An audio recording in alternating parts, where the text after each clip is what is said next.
Well, good morning again. This time with no jokes about baptism, just me.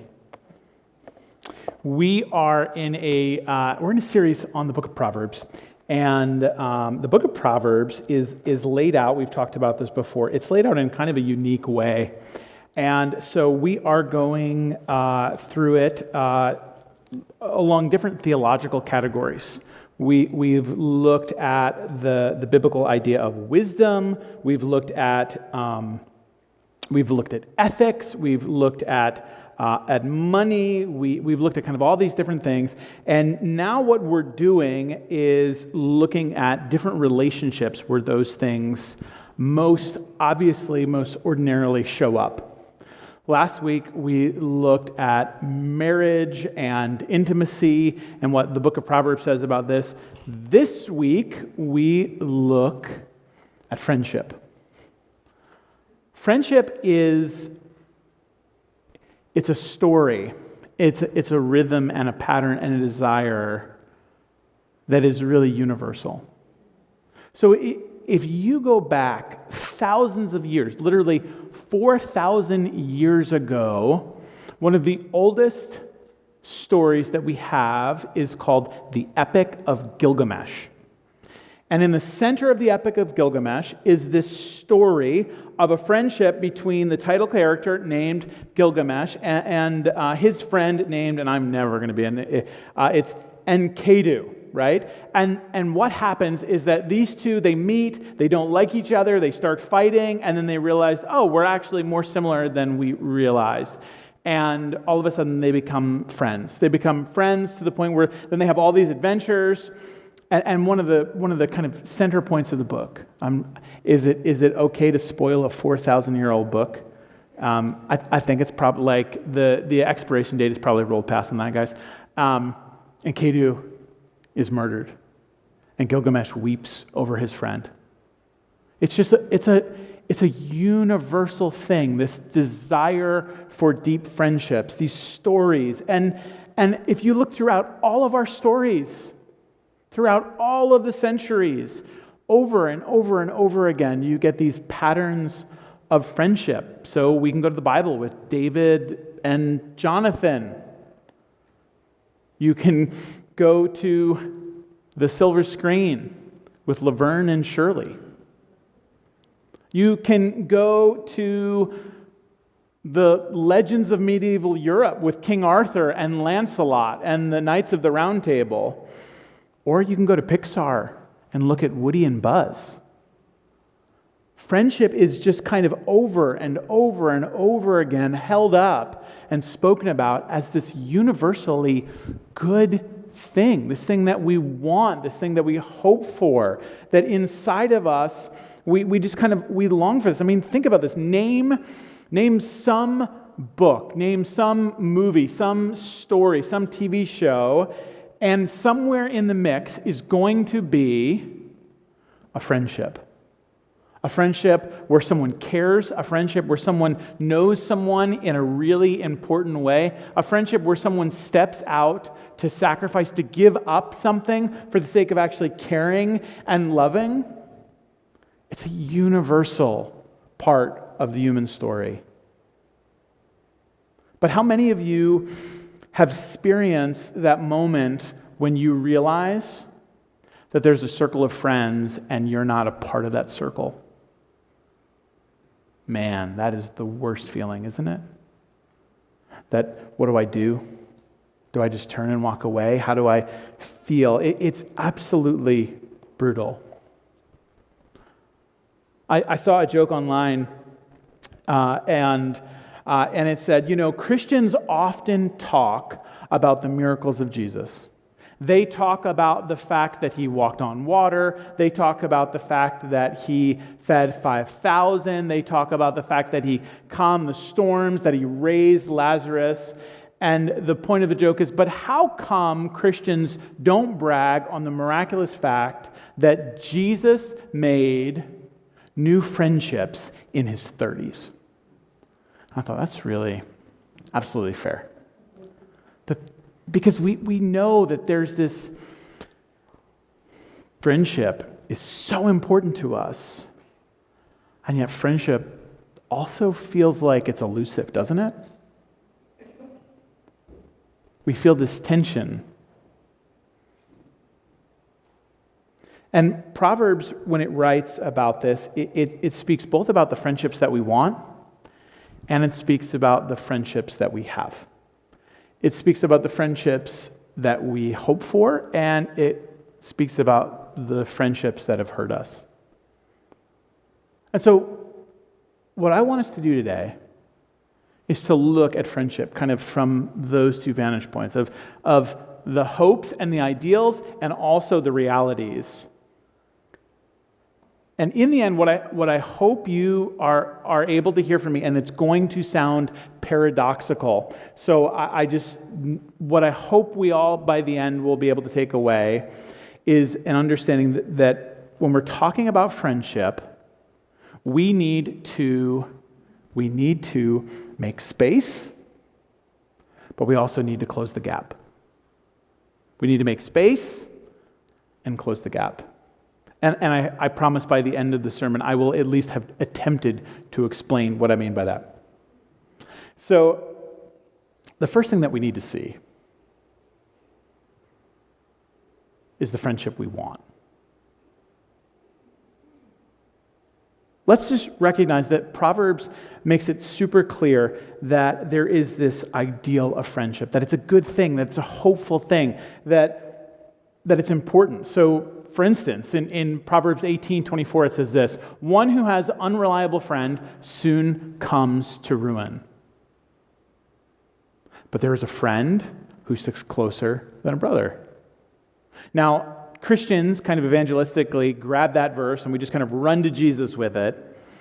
But the book of Proverbs just kind of opens it up to say that there is a hope and a desire for a friendship that is deeper than blood. For someone to know you and walk alongside you, not just for a week, not a colleague, not a neighbor, but someone who knows you throughout your life, who sticks closer than a brother. Gus and Gabe, I've said to them on a couple of occasions, you guys are going to be the closest people to each other the longest in your entire life. That's true. Mom and dad are going to be gone, and they're going to still be there together. And Proverbs says there is a friendship, and there's this good desire for a friendship that is as close as a brother. And it puts it up there as a good thing. A few years ago, Pew Research did a survey of people. And they said, okay, what are the most important things that you need for a fulfilling life? They asked them all these different things. And deep friendships was almost at the very, very top. People said, I need deep friendships 3 times as often as they said, I need to be married. People said, I need deep friendships 3 times as often as they said, I need to have a family. People said, deep friendships 3 times, maybe this is the most shocking one, as much as I need to have a lot of money. Whoa. The most Americans would say that if I could choose between deep friendships and a deep bank account, I really want deep friendships. Now we could ask, when we look at our lives, which are you pursuing? The accounts of our relationships, how are they? The accounts of our finances, how are they? But we have this desire. We want friendships. We want Laverne and Shirley. We want Woody and Buzz. We want somebody that knows us. Even if they bug us, we can't help but love them. We want that.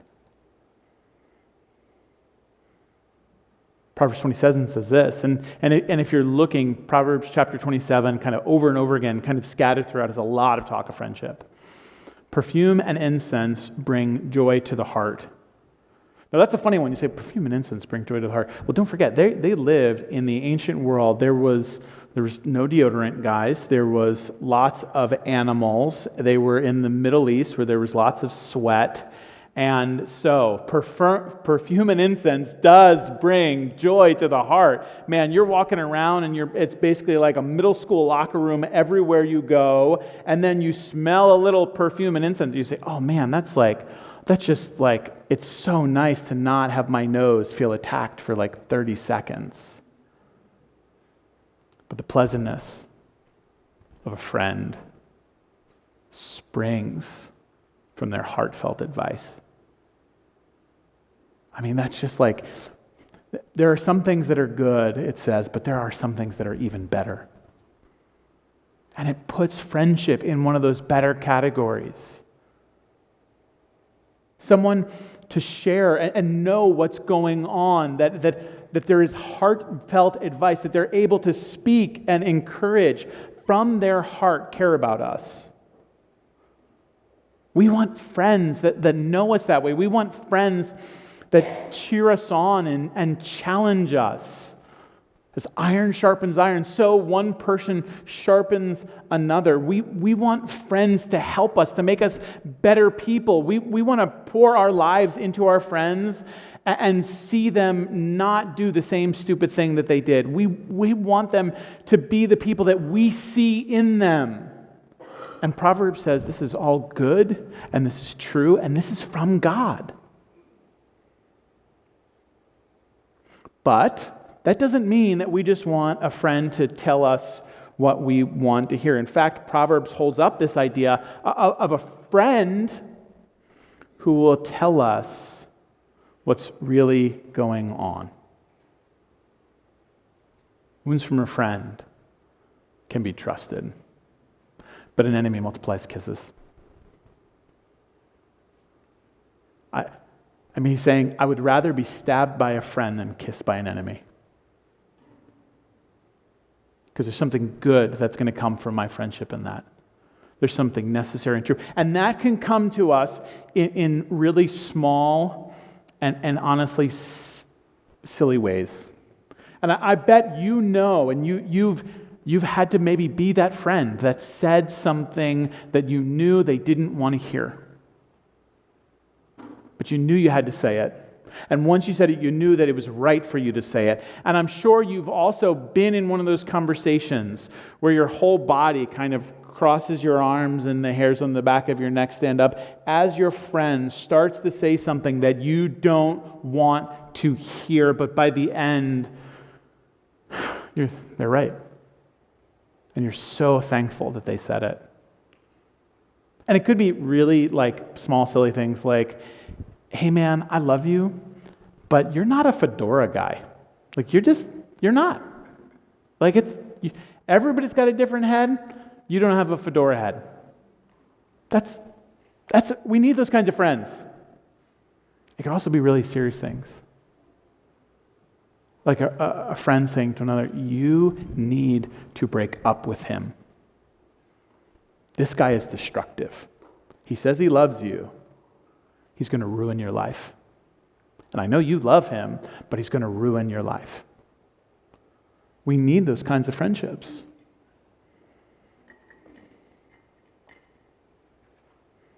They're so important. But to get there, to have those kinds of friendships, how do you get there? Well, you inevitably, this is where the making space comes in.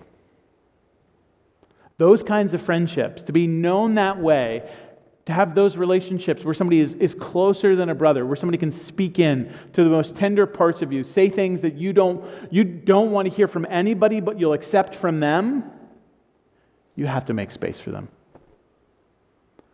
If you're just rushing through life, if you're just go from thing to thing to thing to thing, and you say, why don't I have friends like that? There's your answer.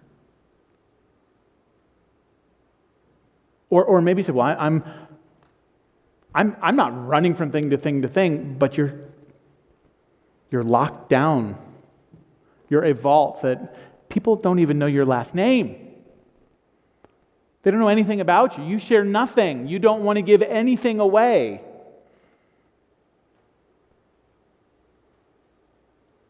You need to make space for people to know you.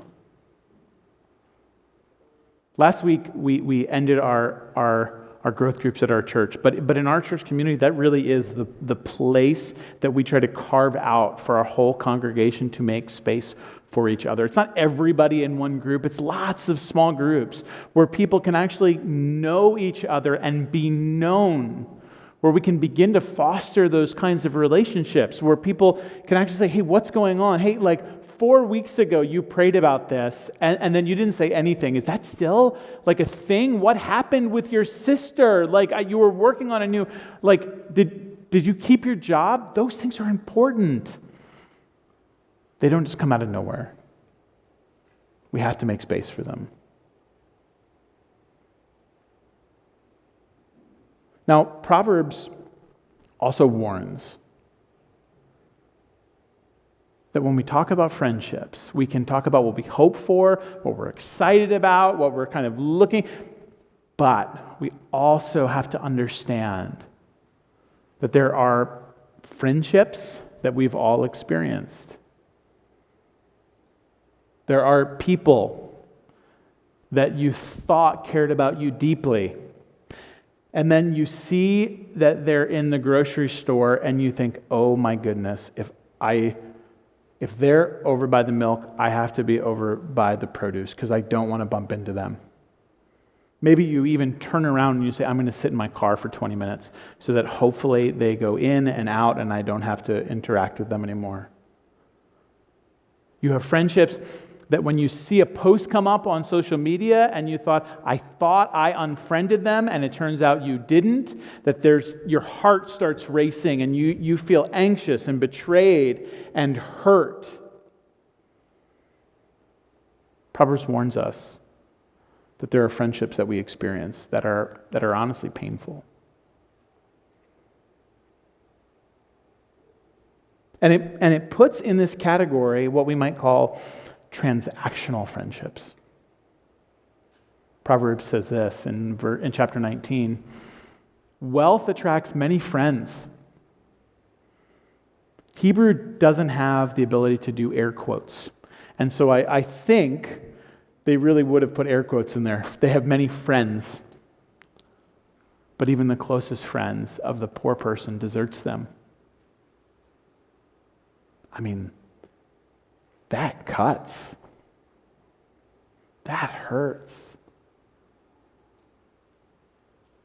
And for those of you who have felt that, who have been in one of those transactional friendships, I mean, it can be crushing. It can sting. We often feel these kinds of things when we're growing up, sometimes in really serious ways, and sometimes we just kind of feel them in less serious ways, but we kind of notice them. Like when I was a kid in elementary school and middle school, I was one of the best artists in my class. And so whenever the teacher assigned a project that included some sort of design or drawing, all of a sudden, I was the most popular person in the class. Hey, Sam, do you have a partner yet, Sam? I would love to. Buddy, what's going on? Let's work together. And then as soon as the project was over, I mean, you know the rest of the story. And we felt that. We felt that text message that we send, and then we see the three dots, and then the three dots disappear, and there's no response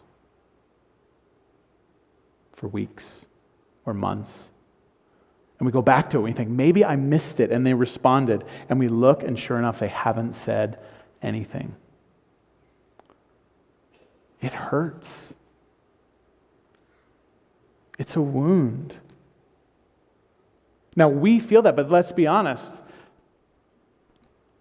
Have there been times in our lives when we have pursued someone for what they can offer to us? How many friends do you have that own a truck? And how close are you to them when you need something moved? It's just one of those things that happens. There's this transactional nature. Oh, I know somebody that can help me in this. It was really great talking to you. I'll see you next year. That's really hard. It's what we experience, and it's also what we do.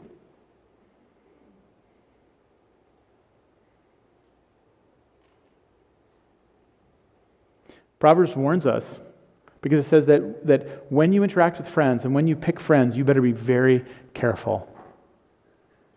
The righteous choose their friends carefully, but the way of the wicked leads them astray. It tells us that our desire for friendship is really good. It's healthy, it's normal, but we might end up with the wrong kinds of friends.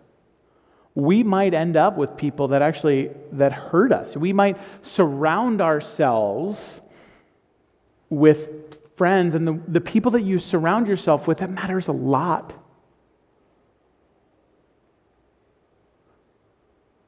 Proverbs 13:20 says this, that if you walk with the wise, you will become wise. But if you say that those who are companions are fools, but it says, what the heck? I typed in my notes, forgive me there. It says that when you walk with the wise. I was like, I'm reading that and it's not there. If only I'd had a friend to read my transcript beforehand. It warns in Proverbs 13:20 that if you walk with the wise, you'll be wise. If you walk with those who are destructive, you're going to end up destroyed. You're going to end up hurt. Now that's hard, right? That idea of you need to choose your friends carefully. That's funny, isn't it? I mean, I struggle with that. I don't know, like there are some people that I love that are just a mess. And I want to care for them. And honestly, like I think to myself, well, wait a second, like I want to be in a place with some of those people where I can offer them those faithful wounds, that they hear me. They keep doing stupid things, and I'm hoping that one day they will actually finally hear me on that. But then there's this other tension, right? That if I surround myself with people that all kind of like push in a certain direction, I'm inevitably going to go in that direction. If everybody I know makes fun of their spouse, inevitably one day I'm also going to start making fun of my spouse. It's going to happen. If everybody I know talks in a certain crass way, then what's going to happen is eventually I'm going to start talking in a certain crass way. It just happens. So there's this tension, really significant tension. And Jesus says, right, that we are supposed to be salt and light. He says, I haven't taken you out of the world, I've sent you into the world. Jesus is called a friend of sinners, after all. So do you feel this tension with me? But Proverbs is written from a father to his sons.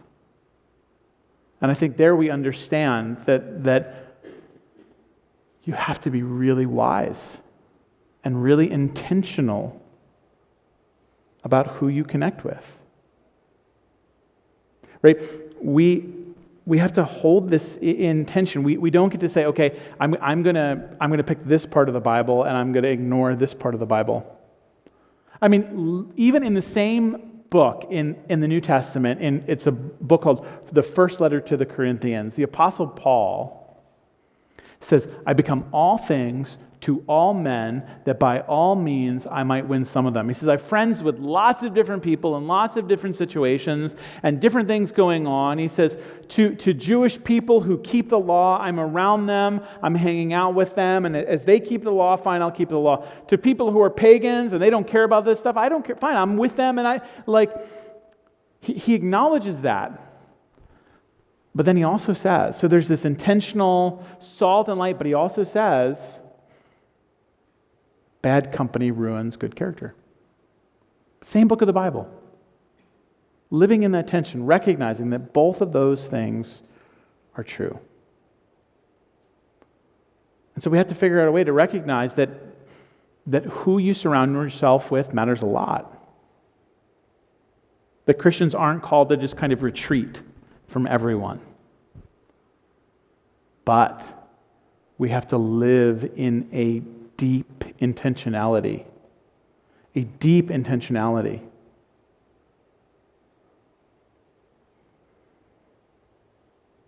Understanding that sometimes we need to be compassionate to people, and that sometimes our friends are going to push us to make decisions that as followers of Jesus we cannot, should not make. And there's a struggle. We hold that tension. We live in it.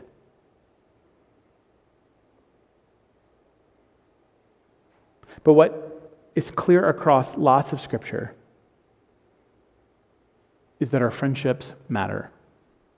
And that when we have friends, there needs to be a thoughtful intentionality about everyone that we become friends with. Because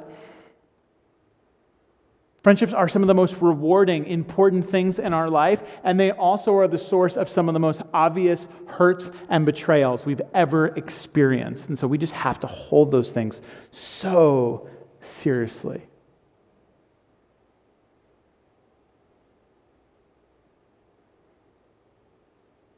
It says that friendship is both great and terrible. Is both an ideal that we shoot for and a hurt that we sometimes want to avoid. Proverbs says all of those things. Those are the facts of friendship in the book of Proverbs. But there's absolutely actually more to the story. Now listen, I know that some of you, when you think about friendships,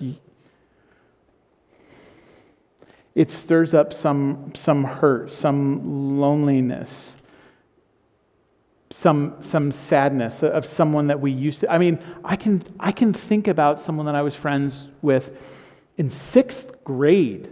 I'm a 42-year-old man, and I can still think about Arthur Jennings, who I was friends with in 6th grade, and and I think about details of this kid's life. I haven't seen him in like 35 years, but I do remember that his dad was a Vietnam vet who called a certain meal like slop on a shingle, and that's the polite way of talking about it.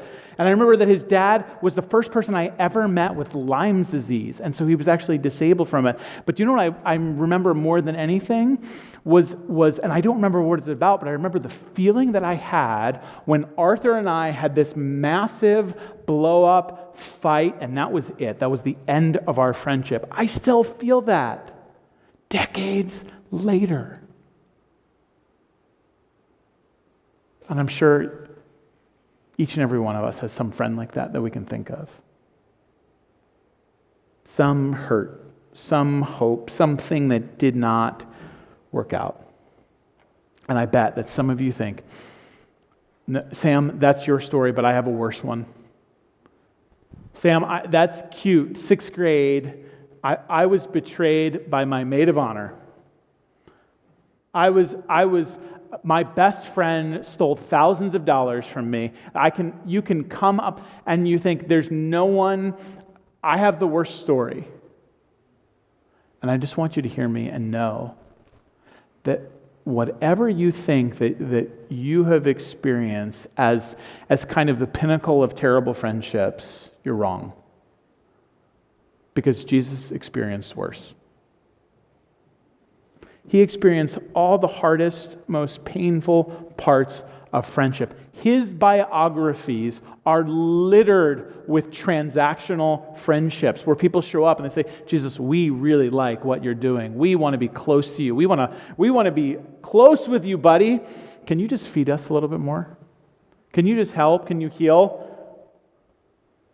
All over the place. At the end of 3 years of living his life with these 12 men of traveling and eating together, of surviving things, of hostility. You'd say 3 years together, they should have baked them together as friends. One of them literally sells him out for silver. And says to the guards, "No, you don't know what Jesus looks like, but I will make sure that you know which one to arrest. I'm going to walk up to Jesus and I'm going to kiss him right on the cheek. A good Italian, they weren't Italian, but a good Italian hello." And he does. He walks up and he kisses Jesus on the cheek and betrays him. And you say, okay, there were 12 of these really close disciples. You know, if you had 12 really close friends and you lost one, I mean, that stinks. That hurts. But I mean, Jesus, you could get over that. You have 11 really great friends. It says that within a course of hours, all the rest of them abandoned him.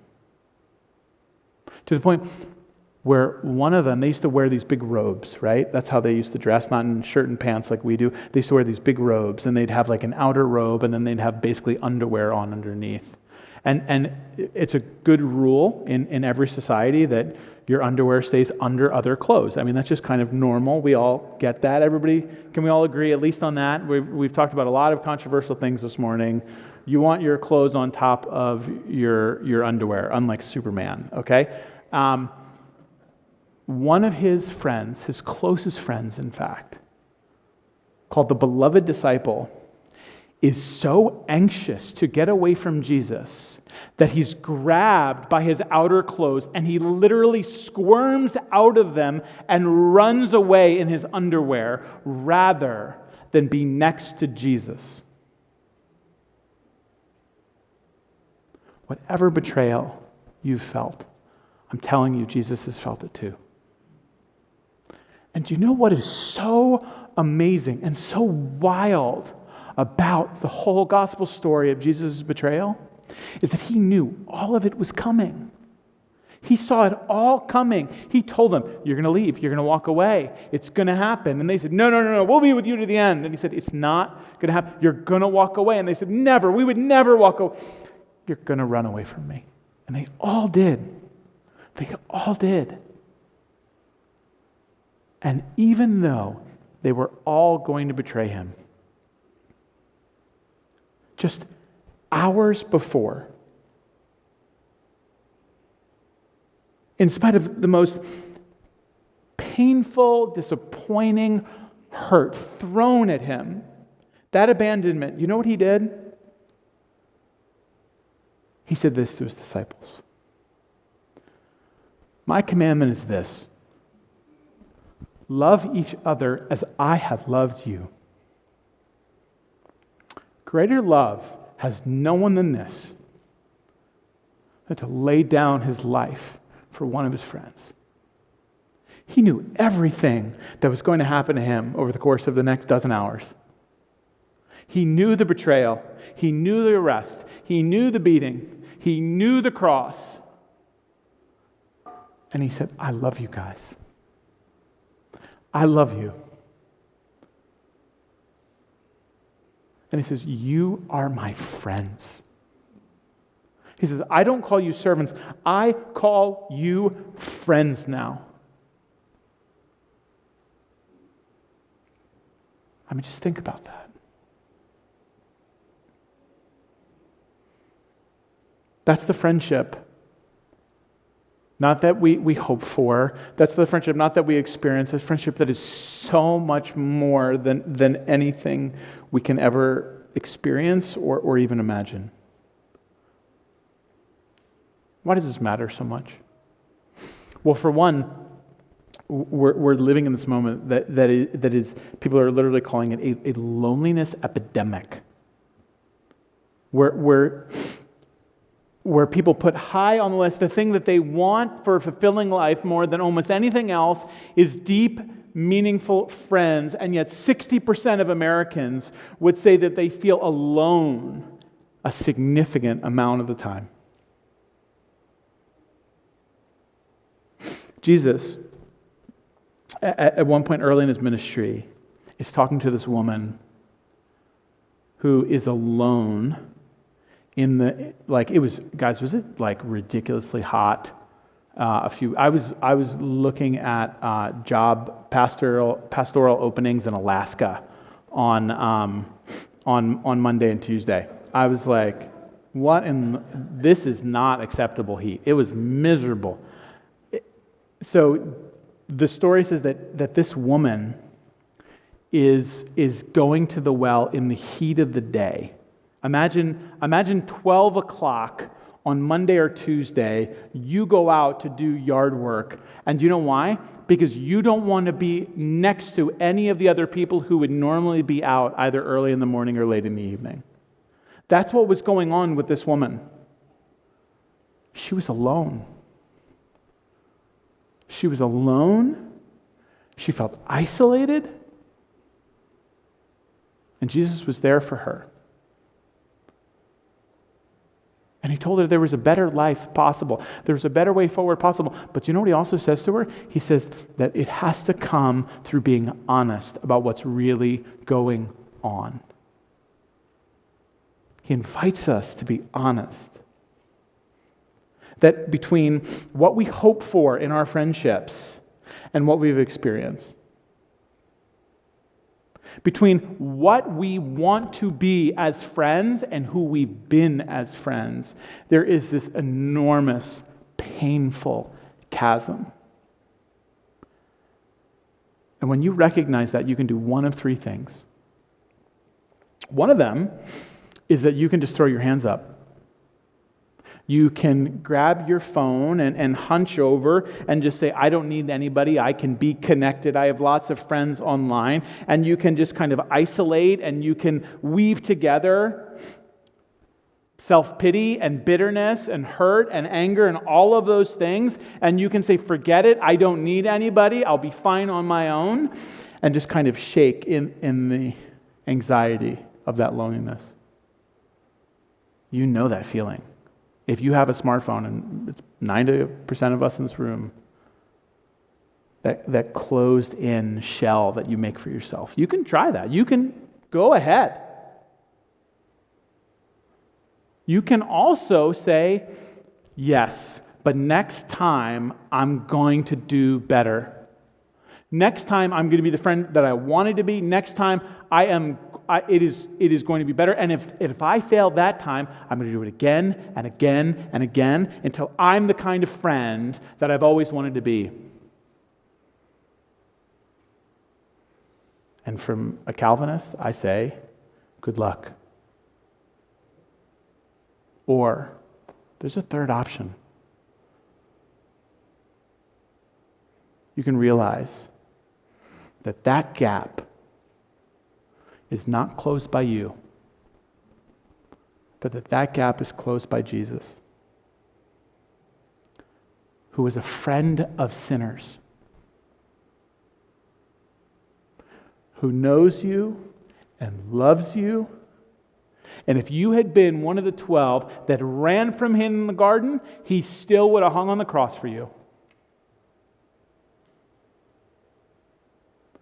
And not only is he called a friend of sinners, but he does everything necessary so that you can be called a friend of God. Because deep down, that's the thing. There's this deeper friendship. We've talked in this series about the fact that there's the world that it should be and the world that it is. And we are disconnected from each other, but we're also disconnected from God. We were meant to be close to God. We were meant to share our lives with God. We were meant to be known. We were meant for God to speak into our life and help us. And those things were meant to be there. And if we're on our own, whatever friendship that we try to throw into that chasm will never be enough. Whatever relationship, whatever hope, whatever promise, whatever busyness, it will never be enough. But Jesus closes that gap for you. The friend of sinners makes you the sinner, the friend of God. So then what do we do with that? Let me just say, if you're here and you know what Jesus has done for you, and you still feel alone, you still feel isolated, you want something better from those around, then what you need to do is you need to make space. You need to slow down. The response can't be when we say, "How are you doing?" Busy. That's a choice that you make, that you have to change. But if you're here, and you don't know the love and the friendship of Jesus Christ, then listen, that is absolutely, hands down, the most important thing. And it's not something like the earthly friendships that we have that are good, but that are also just kind of, they're always strained, that we have to work at. No, they're not something that we have to work at. They're something that is given to you as a gift, and you have to accept them. Because Christ closed the gap. Let's pray.